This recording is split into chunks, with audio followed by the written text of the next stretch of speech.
You made it to the final lesson. Great job. I'm proud of you.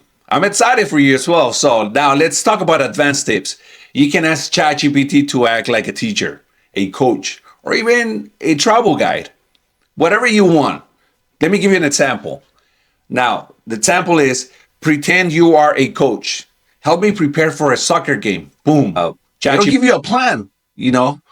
You can be a little bit more detailed of how you want to be prepared. Do you want to be prepared physically, mentally, emotionally? Just tell ChatGPT and it'll give you step-by-step guide of how to get prepared for that game. Another cool trick, use multi-step prompts. What does that mean? It means that let's say if you have a huge idea and you don't want to overwhelm ChatGPT with the whole idea, so you divide it into 3 different steps, right?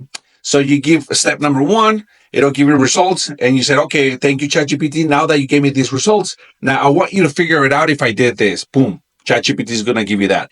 Now, at the end, you can tell ChatGPT, please combine A and B and give me a better result. Give me 3 bullet points or whatever the case may be, and ChatGPT will do it for you. Now, if you really love this mini course, you love the full course, where we're going to go even deeper into ChatGPT and AI.